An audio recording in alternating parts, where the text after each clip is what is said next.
Subscribe to our YouTube channel now and make sure you never miss another upload. Kati nyamira programs zaffe zonna z'osubiddwa ku YouTube channel yaffe eya CBS FM UG. Ring the bell and never miss another video. Twegatteko ku channel yaffe eya CBS FM UG ng'onyiga kadawo oba YouTube bell button osobola okufuna okumanyisibwa ku buli program gye tukuweereza. Leave a like now. Teweerabira YouTube channel yaffe CBS FM UG. Subscribe and leave a like.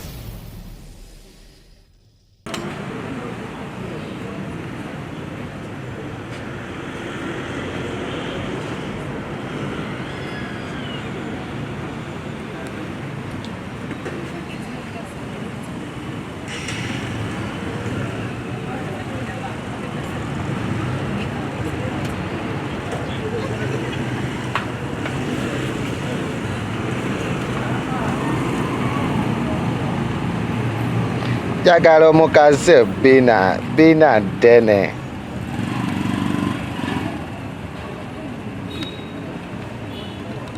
Nyongera okujjukiza nti oli ku CBS FM ate era nkujjukiza era nti osobola otufuna ku mikutu emirala okuli TikTok wano ku YouTube CBS FM UG official channel ne Facebook munange neyo program the Maiden Galz naye nga leero tuzze nankuba mpya anti omwaka gutandika butandisi tuli eno mu katale Mmengo nga tugenda kubanga tuli mu kibooziboozi n'abantu abakeera okukaza n'okunoonya ate ekigulira Magabe Ddiba munnange tugenda kuba tumanya biki bye bagenda okukola okusobola obbanga beetegekera omwaka guno okugumalako obulungi biki ebyabanyumira omwaka oguwedde kwegamba tugenda kubeera mu kibooziboozi naye nga neyo program the Maiden Galz erinnya eryange bampita Subuga Bridget nate ne munnange alabika ali eyo mu batunda oba nkoko oba wa naye nga tugenda kuba naye tumusanga tusobole okuba nga tutambulira wamu naye no olwaleero ng'abavubuka otumanyi nti tukeera kukola munnange tuligenda kubanga tukwasaganya n'abantu bangi ogamba otya ssebo amu naye babuuza bafukamidde ogamba otya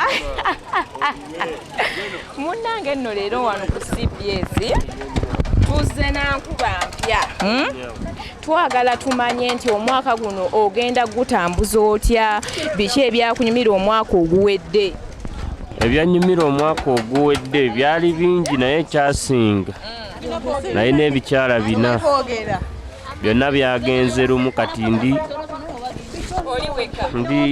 nga bina bitaano nze nabagambye guno omwaka teri kukulwayinga teri kukaaba naye nga ki ekyogamba ekyakunyumira omwaka oguwedde kyogamba nti kano katalekeka akatalekeka bwe kubawo ebirenze ebibiri oli Saalongo nakubuuziza dda nga nfukamidde Saalongo wategedde otya oba sategedde naye munnange era ow'ekitiibwa kye kiba kitiibwa ky'okuva ewa Mukama kati munnange Saalongo waganye otugamba omwaka guno engeri omulimu gwaffe nna ebyo sibyogera abalogo bayinza okunkoppa kwegamba 2024 abalogo bayinza okunzibako ekirowoozo Saalongo ng'osinziira no ku programu ya Kyabasa the Maiden Galz twagala otumire abantu beeyo abalongo maama w'abaana bajjajja bonna tumira ntumidde abaali bamaama b'abaana ne bagenda pozi ne maama wange anzaala ne taata wange anzaala bonna mbatumiddeko kale munnange tweyanziza nnyo Saalongo mwabali bamaama b'abaana ne mugenda Saalongo abatumirako nnyo nnyini ddala tweyanziza nnyo ssebo tukyayira program the Maiden Galz tuli wano mu katale Mmengo oba Adija aliwa Swabi Adija mwebale mwenna abagyeekumiddeko YouTube channel yaffe ya CBS FM UG omwaka mupya tuyingidde nankuba mpya nga bwe mutulaba olunaku olwaleero tusazeewo tukolereko mu katale kewaffe Mmengo tufune interviews okuva mu bantu ab'enjawulo omwaka gubatambulidde batya omukadde bitambudde bitabiruubiri lwaki bye balina amanya MC Shitah queen of the mic queen of the advert kwegamba stress free omwaka tugenda kutandika nankuba mpya olunaku olwaleero njagala okufunako omukyala atunda emmere bana atubuulire biki ebigenda mu maaso omwaka gutandisa atya gutandikidde mu vibe kiki obwavu oba bwakoma mwaka guwedde mimi gyebaleko gyebaleko nyawo amanya Scovia bana mami webale kola nawe bale kusiima omwaka guli gutya gwaka kutambulira gutya tuli mu January kati gutambula gutya omwaka gwa bwavu bwabwavu naye sente zirabika si bwavu ng'omwaka oguwedde. Biruubirirwa byoki guneeno omwaka ng'ogamba omwaka guno nyina ekiruubirirwa kyange kyekino? Ekiruubirirwa nyina bingi. Njagalamu okuzimba, njagalamu bizinesi yange yeyongereko nnyo waggulu. Kati amatooke gali gatya, bbeeyi ekyali waggulu oba yasseseemu? Ekyali waggulu. Ettooke likusuubiza $5,000 ku 7. Ekyali waggulu. Ekyali waggulu. Bizibu ki bye wakasanga mu mulimo guno ebbanga ly'ogukoledde? Ebizibu si bingi nnyo.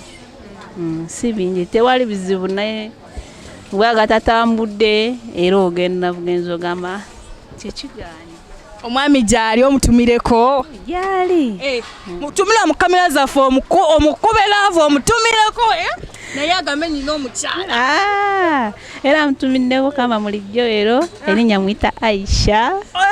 Omwagalwa wange omulungi. Bannange ono omukyala alina laavu, omwami omuwidde mwewiddeyo ne mwekweka ne mugamba omwami wange wa private omukazi amukubye n'erinnya alyogedde ojja kutya ensi. Kataleke kaki kotasobola kwerabira mwaka omukadde akakunyumira?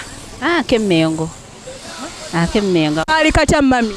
Ak'emmengo akubako nkakoleddemu ebbanga ddene kampaddemu ne ssente si kabi ngo kalungi. Kataleke kaki ki ekyakusinga okunyumira omwaka oguwedde nga ggwe? Nga nze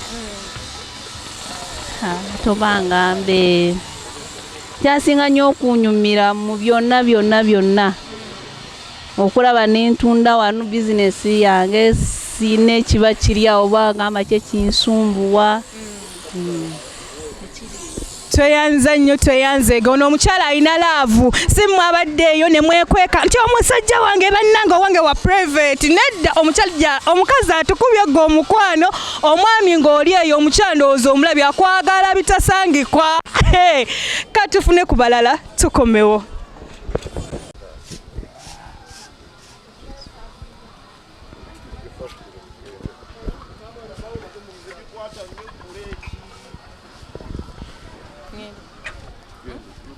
Natera muna enyongera okujjukiza nti oli wano ku CBS FMUG official channel tukyatambula wamu wano ku Maiden Galz.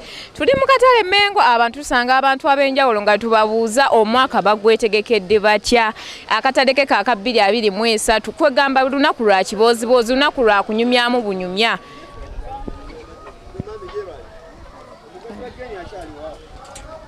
Nenga bannange lunaku lwa kiboozibozi muddukira bwereere. Gwe ngamba nti guno omwaka ogambe nti munaye guno omwaka nze ngwetegekedde bwenti. Bingi.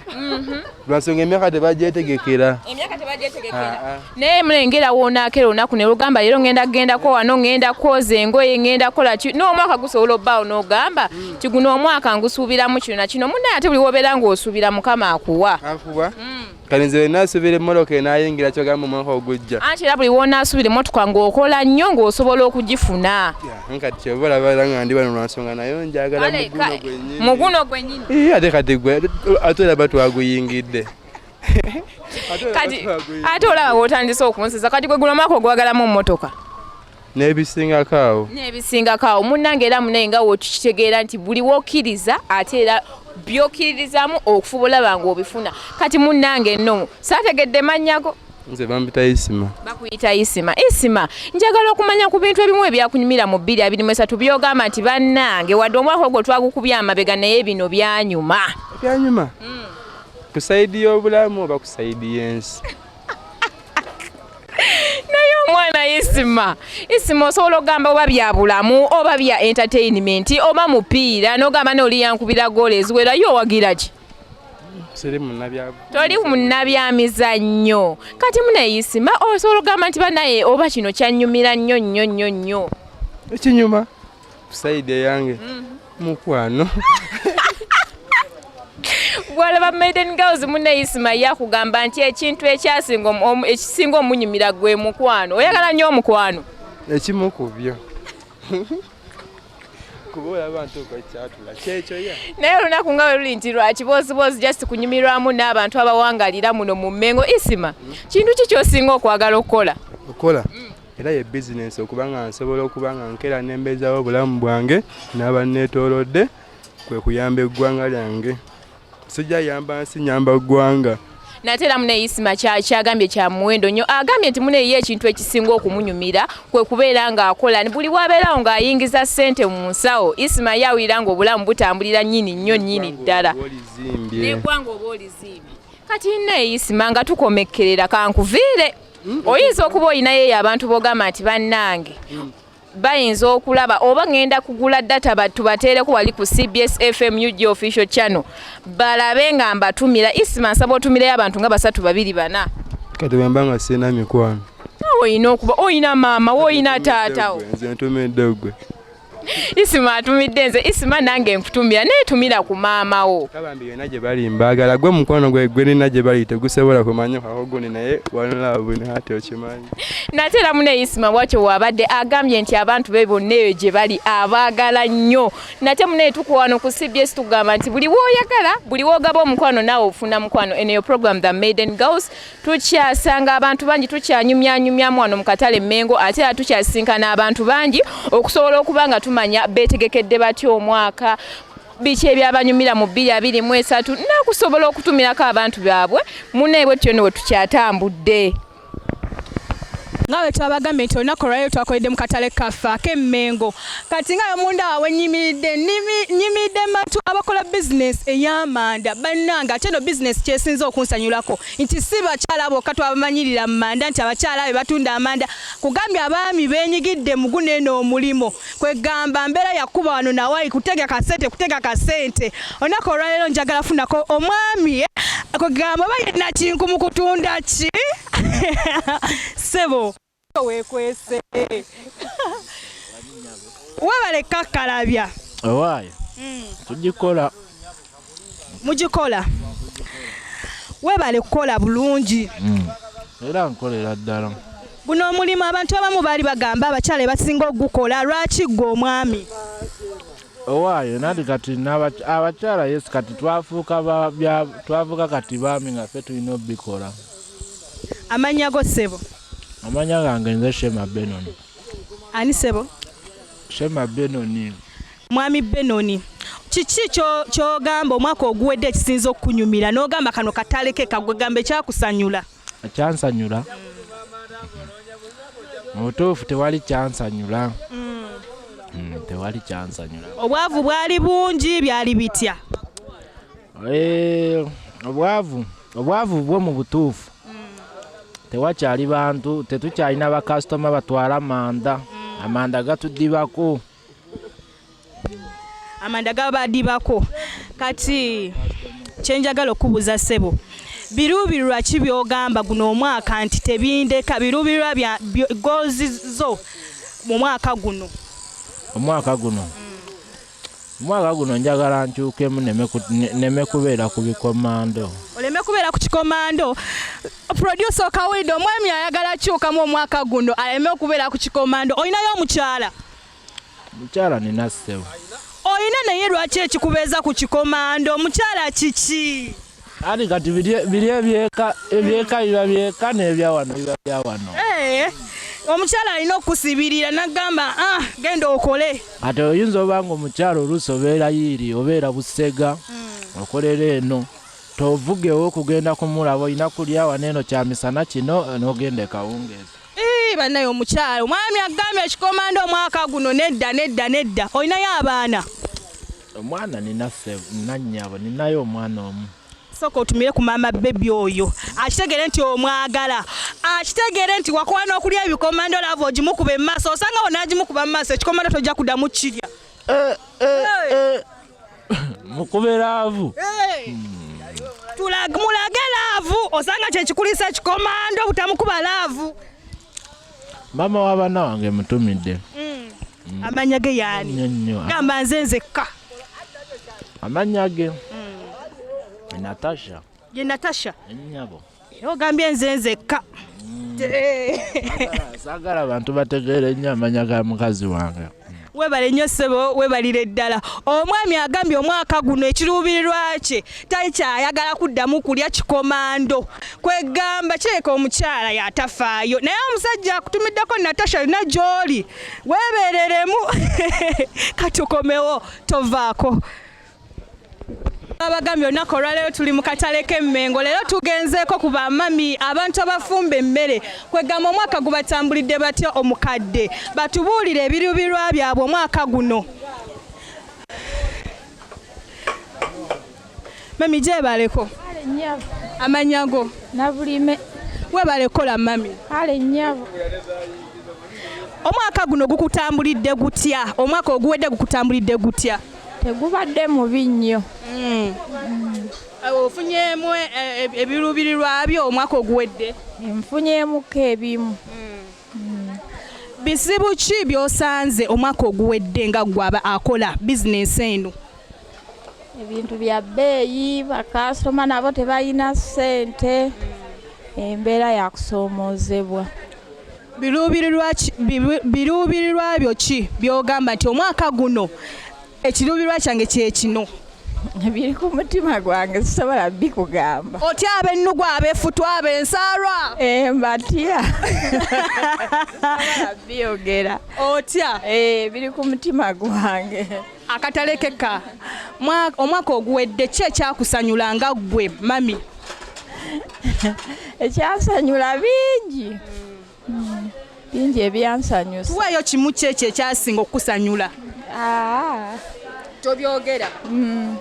Maama ono ebyo ebintu bya kyama, ab'ensaalwa n'ab'effutwa tabaagala.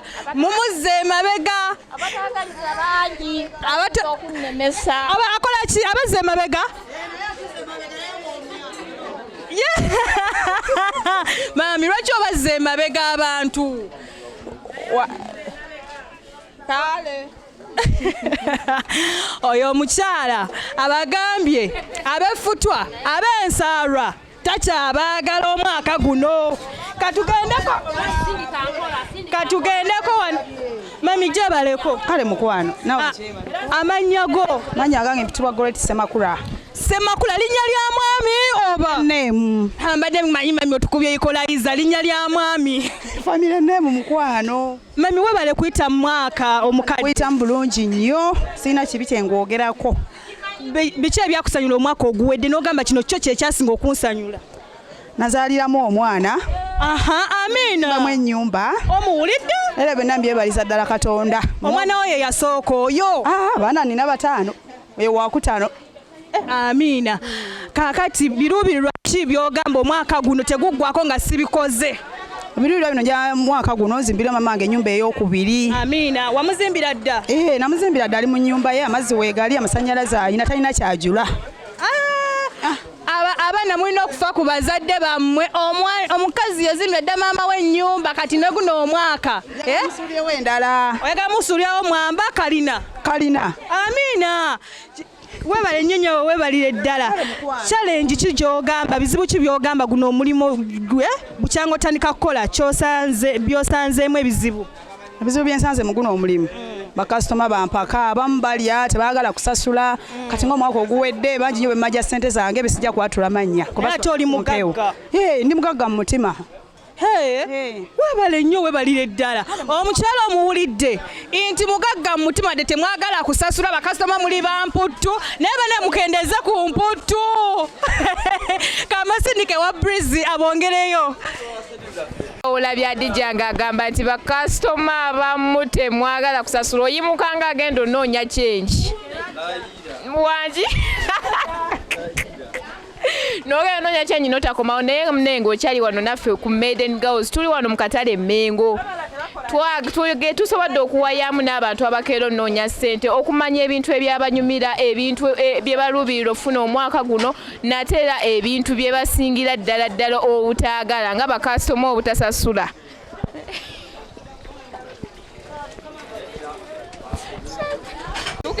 Tugenda kuwayamu wamaswabi.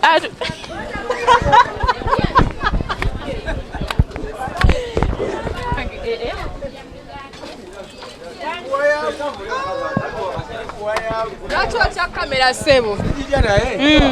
N'obudde.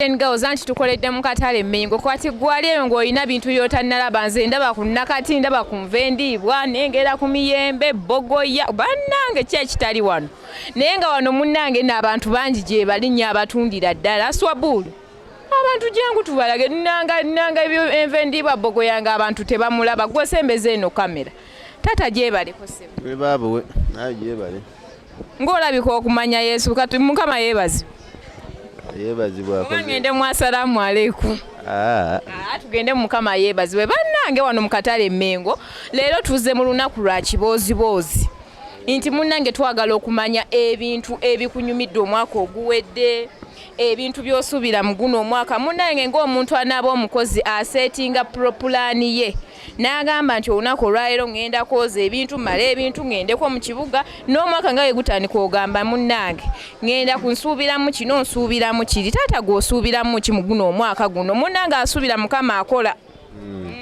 nze bampitaka tuleebe bamwe mwe baani nze nsensubuga Bridget akola ku Masengere kakati omwaka of course oba ogusuubiramu ebintu bingi bwe guba gutandise gusuubiramu kugula poloti kuzimba ebiba biremye omwaka oguwedde kakati nange mu guno omwaka sijja kwawukana n'abalala ngusuubiramu okukola ebintu ng'ebyo nate era munange nsabira ddala mukama asobole okukola kati mu mwaka oguwedde wawawo ebintu by'ogamba nti bannaye kino kyannyumira oyinza okubeera nti baana bakusanyusa abaana basoma bulungi nti amawulire waliwo eggulire eryakukolera bw'eba ng'olina ttiimu ya mupiira oli waaseno nti baateeba golo bweziti nti oba saa yayisa ano ebintu ebyo byonna bwe bityo omwaka oguwedde kati ntunda bino ebintu naye era mbirima mwaka ogwedde season tezantambulira bubi era nsaba Katonda ne omwaka guno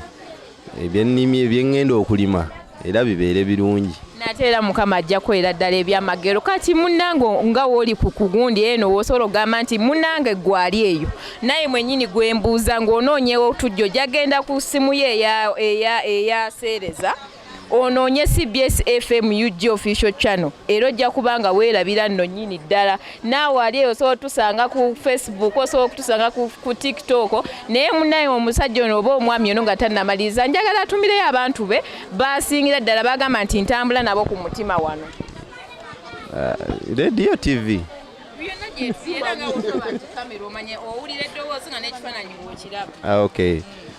ngenda kutumira maama wange ali Kyamulibwa Kalungu Masaka ku Yesu akwagala ku high school ntumire waliwo mwannyinaze ali ayo Kisaasi Eva kutumidde nnyo ntumire naani omulala awo ntumire ne bakozi bannange benkola nabo wano Mmengo mu katale amannya nze Richard Katuleebe amanyiddwa nga Bob Richard Katulebe bw'atyo amanyikiddwa nga Bob ndaba musajja wa mukwano nate era ekintu kyakwera ddala munaye ekirungi nnyo kubanga bw'ogaba omukwano ate era ofuna mukwano naye nga mwami Katulebe sinnakuviira saagala nzije mu katale ŋŋende nga era omutwe ŋŋenze mukalu kana akantu nkalaba nga bakagaba mu ki nkalaba nga bakagaba mu byokulya naye manyi ne we bakayita akantu ako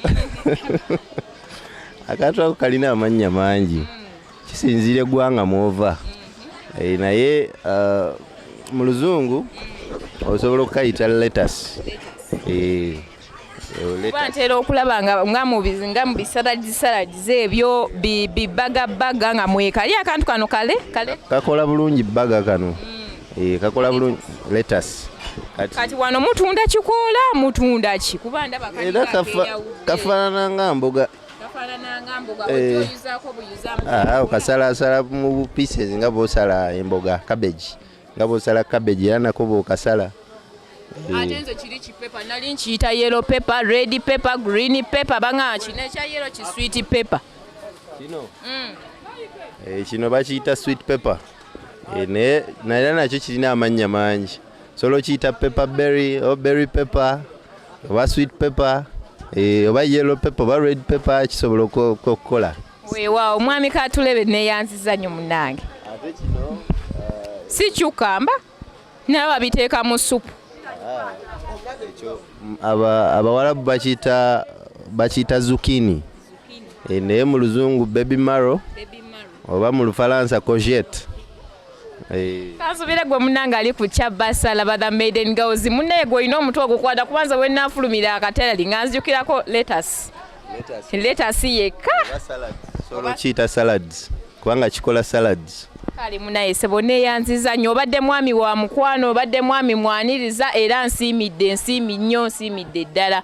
Munnaye nno oli ku program the Maiden Galz, bwatyo mwami Kaatulebe sisobola mwerabira bw'abadde. Naye nga tukyagendera ddala maaso twagala okumanya abantu bintu ki bye beetegekedde omwaka guno, oba ng'omwaka guno bintu ki bye bagenda okukolamu, bintu ki ebyabanyumira omwaka oguwedde, nate ano tunyumizaako ebizibu bye basanga mu bizinesi zaabwe ez'enjawulo. Gwe nkola naye aliwa. Mama wendi tofaayo tokuwa kwendi butereevu.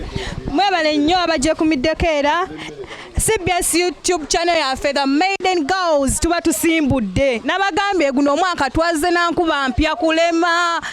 Gowa stress guno omwaka gukulemye. Akyakaaba guno gukulemye, guno omwaka tewakyali kukaaba. Kunyumirwa. Njagala kusooka nfuneko bana bakyala batunda nnyaanya, butungulu. Bannange ebibala nga birungi. Mami gyebaleko. Otya kamera. Bannange. Haji salamu alaykum wa rahmatullahi wa barakatuh. Alaykum salaam wa rahmatullahi wa barakatuh. Webale kukola. Alhamdulillah. Amanya go sebo. Sekyanzi wumalu. Sekyanzi wumalu. Oyina yabambega onansonyi wa taata. Webale kakalabya. Nkakalabya. Kizibu nnyo osanga abasajja ennaku zino mbutale nga be bagwenyigiddemu guno omulimu, abakyala be bakyasinza okugukola. Kiki ekyakuleetera okubanga onoogamba gwe guno omulimu gwe ngenda okukola? Oguliwa gw'oliko essaawa zino n'obeera mu katale n'ogamba kankakalabye. Kuba gufuna. Sebo kati njagala kubuuza, omwaka oguwedde nga we wagulaba kaki akaakusanyula omwaka oguwedde n'ogamba kano ne wenneebaka nkaloota nkalowoozaako? Akansanyula ngakole muguno oba akaggwa? Ogwaggwa. Yali nkuuka. Enkuuka nga wolina ku Kyabasa radio ya Kabaka kiddemu okyogenda amaanyi kyali ekyakusanyula sebo? Yali nkuuka tobongoota. Indeed yali nkuuka kwegamba eno nkuuka walayi yali stress free. Webale nnyo sebo tugobera, webale kwagala Kyabasa. Era njagala mbeerako. Obeerako era nkulaba. Mbeerako. Bizibu ki byosanze muguno eno omulimu obukyanga otandika kukola? Guno omulimu gwange gwenkola nganze kuba sikolera mu katale. Ndi mutembeeyi nsiiga njala just KCC etusumbuwa. KCC bane KCC bane mulekera osumbuwa banene abantu nabo bakola kibeeyi abambi obanga mukwate mpola balina okukwata mpola. Birubirwa ki byogamba nti guno omwaka inshallah we gunagwerako nja kubambi funye birubirwa byo ki muguno eno omwaka? Njagala mpoloti. Oyagala mpoloti inshallah. Kuba ebimu byonna njagala nabifuna muguli omwaka. Naye njagala poloti, njagala okwongerako ku nyingiza yange kale. Oyinayo omukyala Haji Seeka? Ndi mufumbo. Oli mufumbo. Haki mmeka? Haki zikube mu bantu mu maaso oba olina mmeka gwe zitukube mu maaso? Eryemu. Obusobozi bukyakomyawo. Mutumireko yo omukyala. Mutumira kanifa n'abaseruka. Mukyala wange ombwati. Tosuubira funa mulala? Of course kyakimanyi nja kusuubira. Wakimugamba? Akimanyi era mpozi ni mutabani wange Abdulrahman Ssenyondo naye mutumiddeko omwana wange. Ono omwami abagambye ono ye tatalimbyero mbosimanyanga kampitire waneno kannekweke yo omukyala yamugamba ajja funa haki endala. Nga dini weekola ki? Weeragira katweyongereyo webale kola sebo. Otya interview ate gwe ataagalira ddala bikola gwe gwenjagalira ddala. Ne Kabaka akimanyi kasita oli mu katale k'Emmengo gyebaleko nenga abantu b'Emmengo ate mmwe mukuba ekidisappointment sikitegedde simanyi lwaki muli bize. anti munnange mbakulisayo mu bulango bw'abakama ffe tukyali mu katale Mmengo era tukyakulukuta ne program za Maiden Galz. Njogerako na mwami ani ssebo? Mulindwa Sula. Okay, mwami Mulindwa Sula, twagala tumanye nti business eno etambula etya, engeri gye tuli mu katale twagala tumanyise abantu n'ali eyagala omanya okutunda okola business eno amanye ebirungi ebigirimu n'ebibi ebigirimu n'engeri gyetambulamu. Obanga oleeta ebyenga birungi kalinga byebyanga babyanga baba fresh abantu bagamye ebyanga bya ice twagenda kunzeka bitone bigoye nesera bilala sera bingi nnyo kwepikira bantu bagala fresh bagamye bintu bya ice zeewo. Kwegamba gwaliyo ng'oyagala bizinesi y'ebyennyanja yo gy'oyagala okukola etambule, ndowooza mwami Mulindwa Sula omuwulidde ng'akugamba nti toweepikira by'otaasobole, tolippira booda. Gwereeta ebyennyanja nga tebiriimu ayisi nga biri fresh. Tono ng'omalawo ate oteke mu firiigi tebabyagala. Leeta bitono omalewo n'ofunawo katono kaba kamala. Kale mwami Mulindwa ebintu bingi ebibeerawo olina agamba nti omwaka guno njagala nguzimbemu ennyumba, omwaka guno njagala mwana wange ali ku university amalirize school fees biki koti njagala omanya mwami Mulindwa nti guno omwaka bintu ki byogamba byoluubirirwa. Anti abaana bange basinga bamalidde okusoma era sina mwana omu bonna bali Makerere nze mbeera Kyebane Nansana abasinga bamumanyi kati nkola za kubeera obubeezi. Okola za kubeera obezi tokyalina byodda onogamba mwaka gutandise njagala kuzimba nnyumba.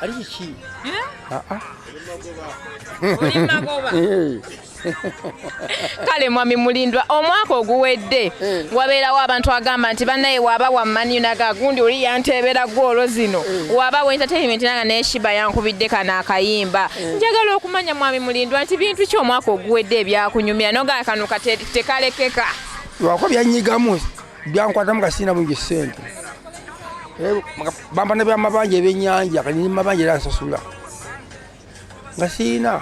Wegamba omwaka oguwedde naye inshallah guno omwaka gugenda beera gwabyengera byokka.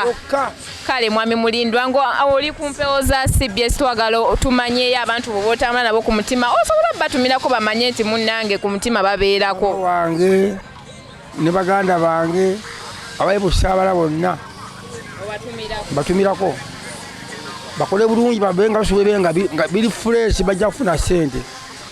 Mwami Mulindwa neyanziza okyalina ekyogamba? Atwakira tewali kirala. Kale mwami Mulindwa tweyanziza nnyo tweyanzenge kwagamba bwetutyo bwe tutambula oba adi gyaliwa bannange naye nga tuli mu katale Mmengo nti otulaba tulubuuka myala adi Shitah kwendi butelevu mayinze situdde n'abatambula abali munene abagamba muneno bizinesi ya kutambula nze mbeera nabo abalina abasimu ndowooza obalabye.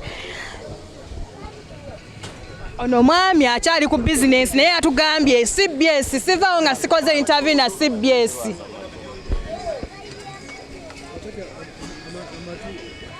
Zino tezirumya matu.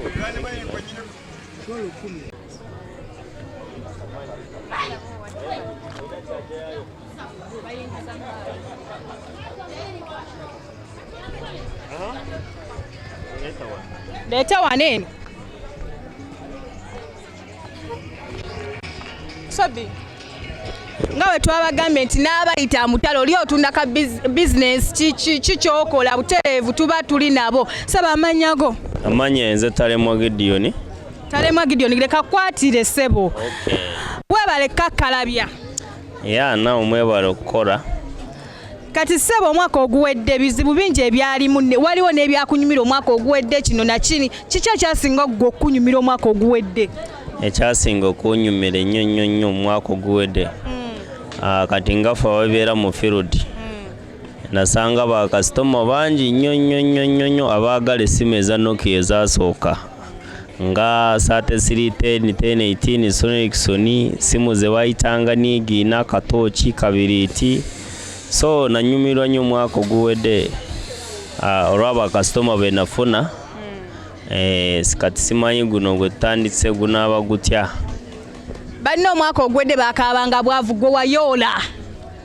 Nze ekyandeetera okuyoola products ze nalina zaali unique nnyo wano e Uganda ate abantu bazaagala nnyo. So ne bwandibadde nga obwavu bwaliwo bungi naye omuntu yayewaliriza nnyo okufuna ssente afune ku product zaffe. Kati ssebo omwaka oguwedde nga watugambye wayoola wanyumirwa biruubirirwa ki byogamba nti guno omwaka inshallah we gunaggweerako nja kuba mbifunye biruubirirwa byo guno ine omwaka? Guno mwaka njagala nze kennyini mbeere nga neegendera ehangale kukima product zino. Oyagala genda goza esuubulire eyo mba China? Nedda zimu ba China mu America. Ogambye ekitundu kifo kyeyo mu America? Hangale Finland. Gyebayagala amasimu gye bagakolera sooka okuba abantu bizinesi mu maaso manyi CBS ffe twazze kulema. Kati esimu ng'eno bagiyita 1200. Esimu eno esobola okuwangaala emyaka 25 n'asatu. Kitegeeza bw'oba ng'oguza esimu eno osevinga ssente zo ate kirala obulamu bwo tebuteeka ku bunkenke amasannyalaze beera ne 2%. So ebanga bw'oba gikozesa osigala ku nomo z'essimu ezimu ezitakyusa timing so tovalaba zino abazungu baziyita nomo phone. Kati bagiyita 1200 ewangaala emyaka egyo ekoma omuliro wiiki 2. Then tuyinawo essimu eno bagiyita 1202 kapotable. Simu eno esobola okuwangaala emyaka 25 ewangaaza omuliro wiiki 2 wiiki mu kitundu wiiki ekitono. Eno essimu gy'olaba eri ku katale ka nsi yonna. Kati buli simu gy'olinawo kyemmanyi ewangaala myaka 25. Kati zezo Nokia ezasookawo? Ze simu ezasookawo mu nsi nga tennaba kwonooneka. Kati yayonooneka? Ate omu China wano yayingirawo nnyo. Awaliwo n'essimu ez'emitwalo 2 abazungu ze bayita emergency phone. So zino baziyita normal phone. Kati nga CBS nga twabagambye nti oli ku program the Maiden Galz twagala otumireyo abantu 2 gwe boogamba nti bano ntambula nabo bantu bange nekyusa mbalowoozaako. Nze bensinga okwagala bensinga okutumira bakasitoma mwena banjagala. Then omulala gwentumira omukyala wange gwenjagala ennyo ali Saudi. Mukyala wo bambi amanya ge yaani? Namulindwa Caroline. Na mukyala Muganda? Yes, nga mukyala Muganda namwagala nnyo era mwagala nnyo nga bw'okiwulira. Yakuzaalirayo abaana nga tannagenda Saudi? Twazaala. Eno program enyumidde kubanga buli gwenkolako interview atumira omwagalwa we kwegamba ebintu byakyali byakuba kibaati tewakyali kukaaba abantu emitima gyakaluba. Kankuzeeko wa Brizzie tube nga tugenda mu maaso.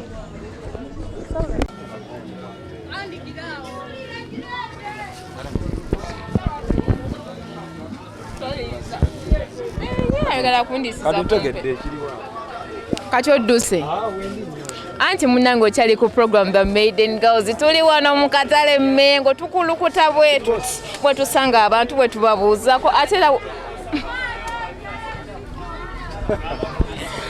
bwe tusanga abantu bwe tubabuuzako ssebo munnange mwami gundi njogerako naani ssebo? Amanya gange nze Sempungu Hamani okuva e Mmengo wano mu katale nga mundawo ebintu byenkola bibyo product gyenfulumya ya chapati ewooma erimu buli kirungo kyowulira magi bingi sola byo. Chapati yo nagiwulidde dde obuwoomi era mbula obagamba anti bannaye neyanziza nge munnange mwami Sempungu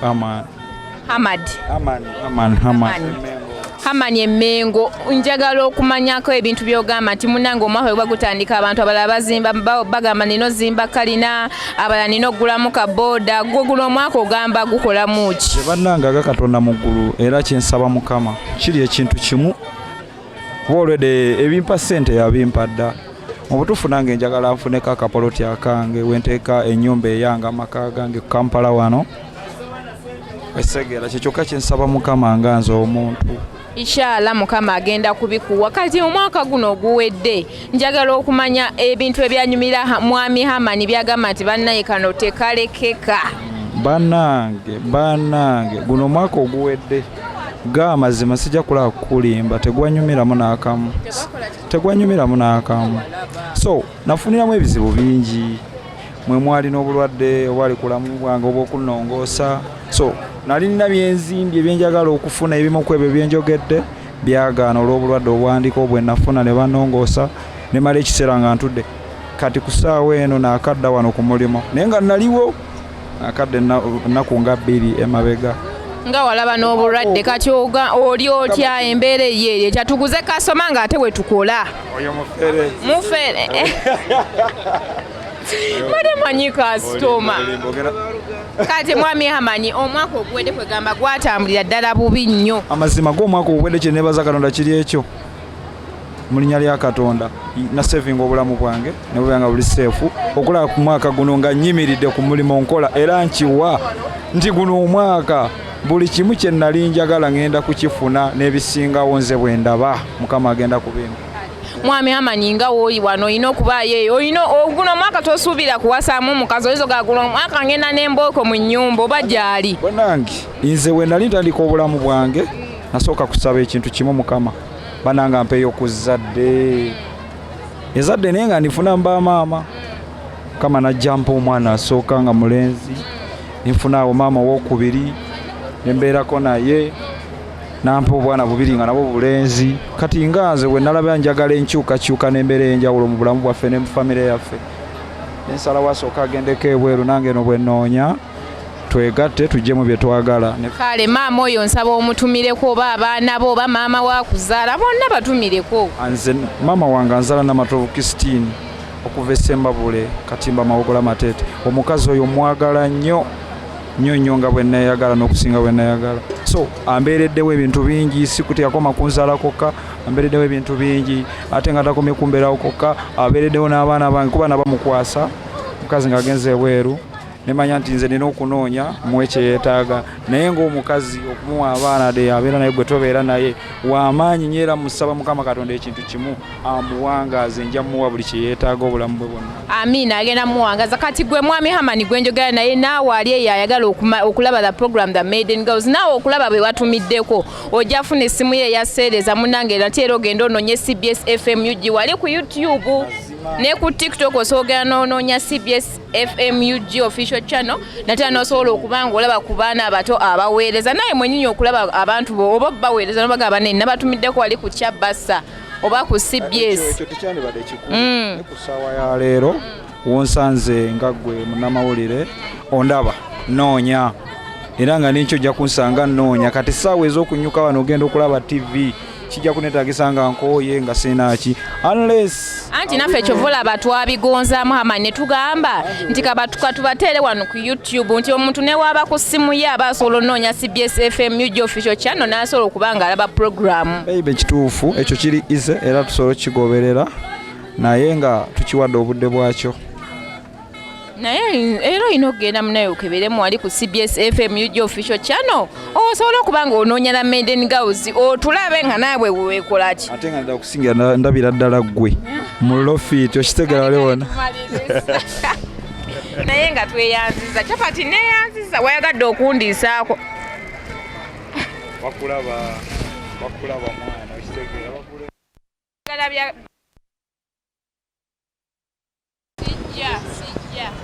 tukyali mu katale Mengo natera munaye tukyagenda mu maaso n'okumanya abantu bintu ki bye basuubira mu mwaka guno bintu ki bye basanze mu mwaka oguwedde kati no tulimbya amasannyalaze gwayagala ebya TV bikifaani tugoberere n'ekidongo ekikuba stress free CD zonna tuziina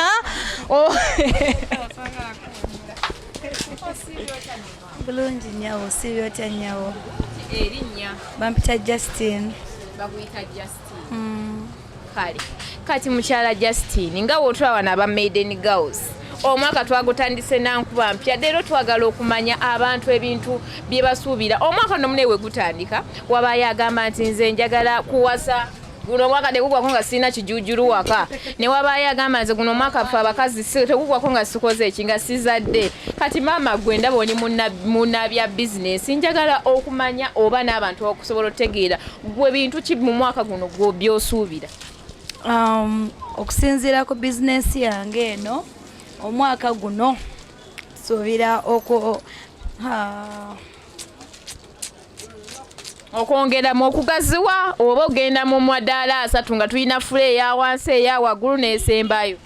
Omwaka guno tusuubira okwongeramuko ku stock, tusuubira okugaziwa era nga tusuubira kale electronics okufuuka enjawulo kubanga tusobola okugenda ku medias ez'enjawulo, tusuubira okubeera nga tusobola okukyongeramu okukipikira ddala mugende okudda wano nga wonna wajjudde osobola n'okugamba nze kati mami zino wuufa ziri mu ssente nga mmeka wemanga nze njeetaaze eno wuufa eyo kabanga kasabuufa kali 200 gokka ng'okaklekako connecting ng'okona kidongo ng'ogenda weeyagala okateeka ewaka toddamu nagenda mu kirabu ng'ogenda weeyagala tulinamu ebika ebirala eby'enjawulo ku bbeeyi ensamusaamu 10,000, 15.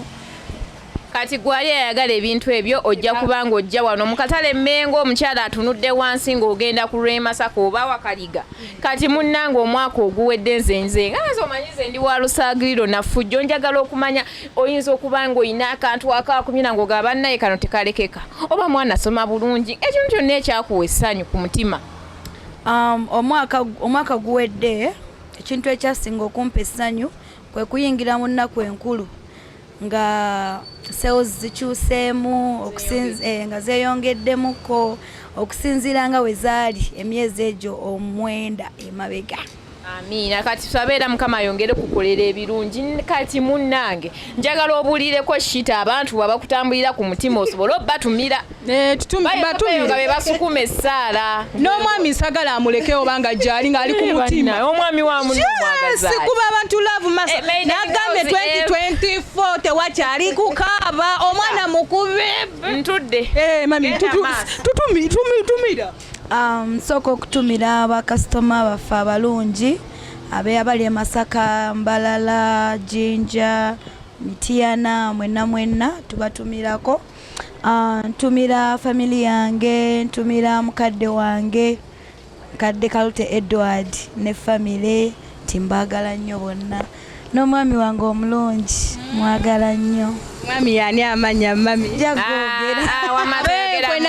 oyogera amanya ga Shitah eno TV eri mu ssente nga meka eri 43 42 eri 43 nga tulinamu eza smart eza smart 65 5 kutibeyi kuteesa original kuteesa buteesa naye nga Shitah omulabye wamanyi n'ebika bya TV toba ng'olinayo edduuka nga wankweka nze munno mukwano napambanako owa TV kachobola nzimanyi omanyi kyo bannamupambana nsaaga omanyi kyo bannamupambana nebadde za program za Maiden Galz bwetutyo bwe tusobodde okubanga tusisinkana abantu ba Kabaka abawangalira mu katale k'Emmengo ne tumanya ebirungi bye basuubira mu guno omwaka ate ne soolo mmanya obutalekeka bwabwe oba ebintu ebyasinga okubakolera omwaka oguwedde. Abamu bazaala, abamu baawasa, abamu bawulidde baagala mayumba, abamu baagala mapoloti nate era mu kise kya Mukama nsaba byonna babituukeko. Amiina.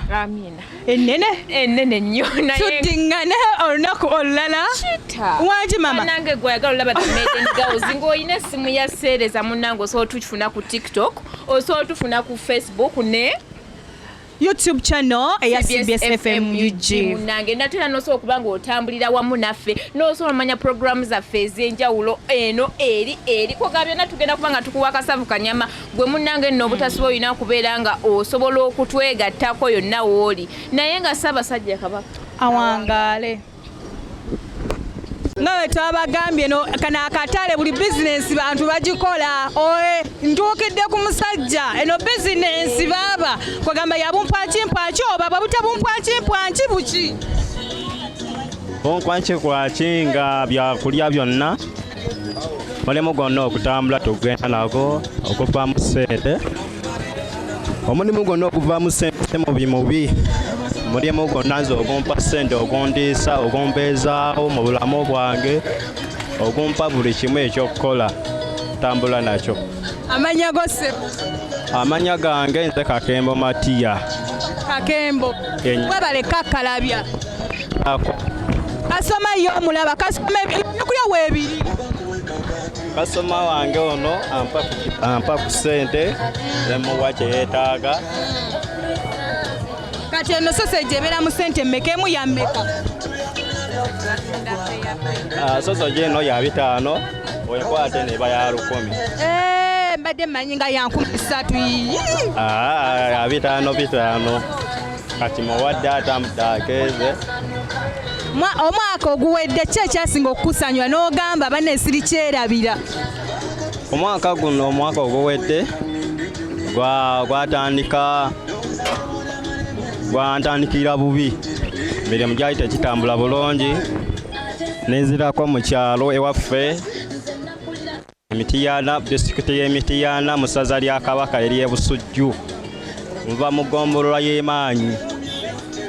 Naye omwezi guno oguwedde ogwa Desemba gwantambulira bulungi nensobola okomawo mu kibuga, naye nalekayo ebintu byange nga nnemye nga mmanyi nti kansoke naddayo ewaka mu Gwokubiri nengenda nennemako. Naye munnange omwezi guno ogwa Desemba 2023 gwantambulira bulungi, nenfuna essemu empita mu kibuga eno e Kampala nekomawo netandika okukola. Kati gwe omwaka gwakutambulira bulungi ogwedde Desemba yokka yeyakolera kubanga akomawo mu kibuga n'okola? Desemba yekka nakomawo mu kibuga ekikulu eky'eggwanga eryaffe Uganda, nekomawo e Kampala neziramu nekola emirimu gyange. Biki ebizibu byosanze mu guno eno omulimu ebbanga ly'ogukolera?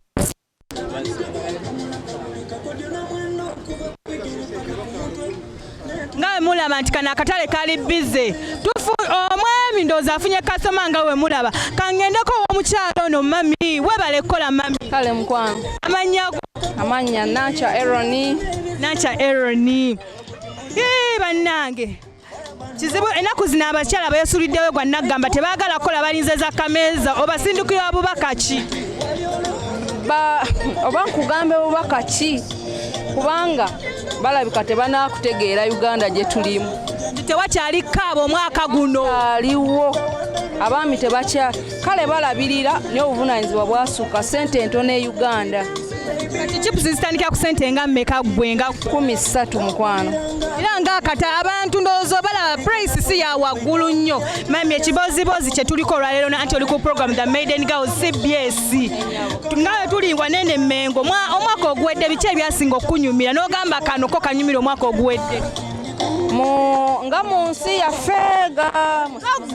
nga gwe si CBS nga gwe akanyumira eno nkugambe ki akanyumira oba nkuuka ya Kabaka. Bannange enkuuka yasanyula abantu n'omukyala. Bannange angambye enkuuka yasinga omunyumira. Ki ekyasinga okunyumira mu nkuuka? Mu nkuuka nalabayo mikwano gyange, nalabayo bannamawulire mikwano gyange bakasitoma bange nga bayimba bana amanyanga gambuze Balukenge Sharifu abona waabwe Rukenge nakusanyula Sendegeya Muhammad abakuimbya kayimba ki? Banyimbira obuyimba bwa ndya zange soka otukubemu akapera nedda nkakikerabidde basindikira obubaka Sendegeya batumireko abo bonna abakubira akayimba akasinga okunyumira bonna bannamawulire ba CBS mikwano gyange ne ku BBS waliyo mikwano gyange bakasitoma bange. Njagala nnyo Patrick ne Ani, njagala nnyo na Kaiza wa BBS. Bangi mikwano gyange, they are my customers.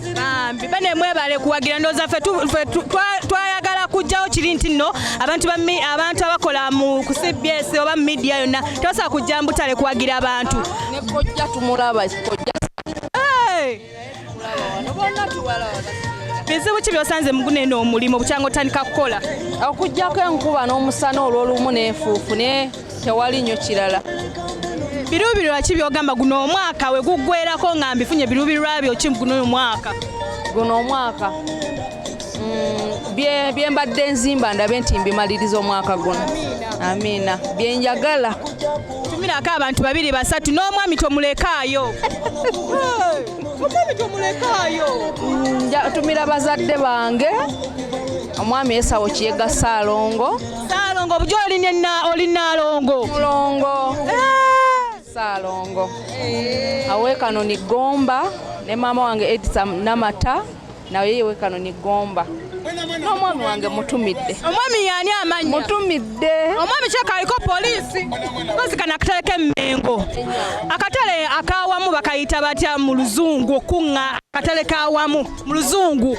Akatale akawamu azini. Mu luzungu n'ogamba abantu kana akatale buli omu ajjamu n'akoleramu kino na kino. Bantu bangi abatunda kino kati abantu babayita batye akakatale bakayita batya akawamu mu luzungu. Kinnemye okutegeera ne mu Luganda. Ne mu Luganda. N'ogamba baneno batunda kino chipusi batunda kino bonna bakuŋŋaanya abantu. Kati nga mu Luganda wogamba nti waliwo tonninye. Kati akana katale wamu mu luzungu bakayita batya. Okay. Nze manyi kimu makati. Ke kawamu. Kati nkambe kyeki. Webale nnyo webalire ddala. Kankuzeeyo wa mwami omwana muwala Brizzie the small the what potable atusabule olunaku olwaleero tuli mu katale k'emmengo. Brizzie ndowooza omwami twamufunye dda. Omwami twamufunye dda naye wuuno akyali mukola nti omulaba twaze mu katale balina obbikumiikiriza. Omwami nenna ali bbizi akakkalabya. Saba ate ekyo tukoze otya? Chapati tugenda gula nonno ffe tetwekubira sayidi emu.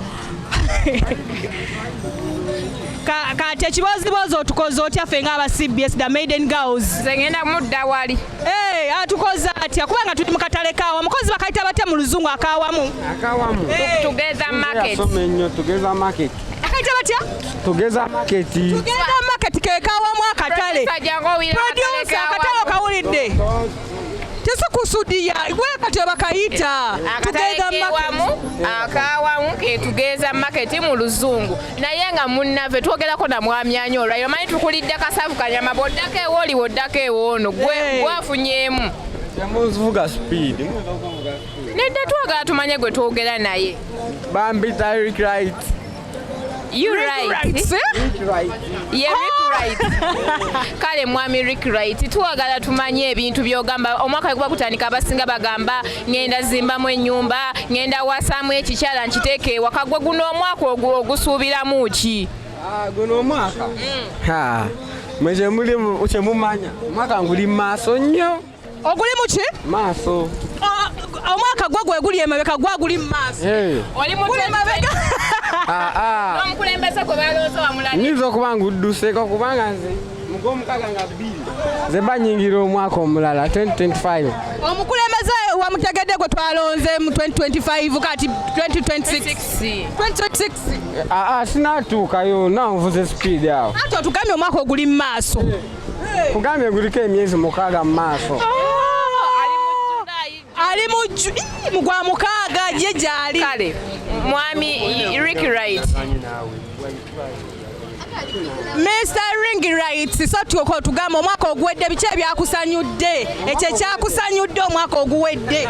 Omwaka oguwedde gubadde gumufuzeemu speed mu neŋŋamba kale leero tegojja kundeka nenwana nnyo sente nazigiribye. N'ozikola otya sente? Sente nazigiribye nezizaawo nasooka neziteekawo omwana n'alyako ŋŋamba bebi n'alya ku sente. Nga talina kisa Bridget babebi nga tebalina kisa balya ne kapito w'omusajja tugenda kuddako tubakomerera abo babebi lwaki babeera balya sente zo? Lwaki bazirya?